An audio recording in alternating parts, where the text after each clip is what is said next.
കോൺഗ്രസിൽ നിന്നും പുറത്തായ മുൻ പത്തനംതിട്ട DCC പ്രസിഡന്റ് ബാബു ജോർജും മുൻ പത്തനംതിട്ട ജില്ലാ പഞ്ചായത്ത് പ്രസിഡന്റ് സജി ചാക്കോയും CPM-ൽ ചേർന്നു.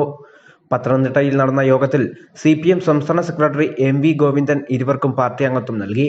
വികസിത സമൂഹത്തിനൊപ്പം കേരളത്തെ മാറ്റിയെടുക്കാനാണ് നവകേരളം ലക്ഷ്യമിടുന്നത്. കേന്ദ്ര സർക്കാർ കേരളത്തോട് യുദ്ധം പ്രഖ്യാപിച്ചിരിക്കുകയാണെന്നും CPM സംസ്ഥാന സെക്രട്ടറി MV ഗോവിന്ദൻ പറഞ്ഞു. പിന്നെ ഈ പാർട്ടിയോടൊപ്പം വന്ന് ചേർന്നിട്ടുള്ള നിരവധി ആളുകളുണ്ട്. അതിൽ പ്രമുഖരായ നേതാക്കളുണ്ട്, അവരോടൊപ്പം നിന്ന് പ്രവർത്തിച്ച ആളുകളുണ്ട്, കോൺഗ്രസ്സുകാരുണ്ട്, BJP-കാരുണ്ട്, മറ്റ് വിവിധ രാഷ്ട്രീയ പാർട്ടികളിൽ നിന്ന് വന്നവരുണ്ട്.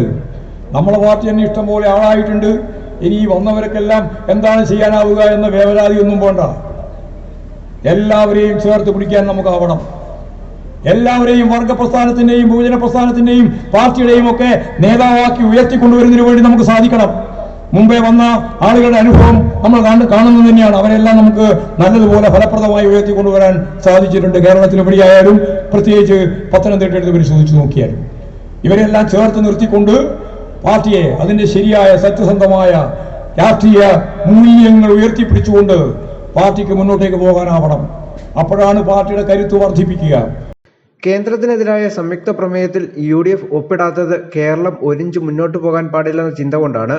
നാട് വികസിക്കാൻ പാടില്ലെന്ന് പറഞ്ഞ ഭൂമിയിലെ ഏക പ്രതിപക്ഷ നേതാവാണ് VD സതീശനെന്നും അദ്ദേഹം പറഞ്ഞു. വിവിധ പാർട്ടികളിൽ നിന്നെത്തിയ 100ഓളം പേർക്കാണ് യോഗത്തിൽ പാർട്ടി അംഗത്വം കൈമാറിയത്. റാന്നി മുൻ MLA രാജു എബ്രഹാം അധ്യക്ഷത വഹിച്ചു.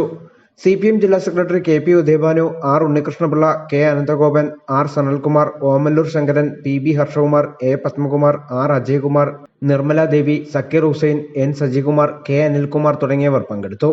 News bureau, Pathanamthitta.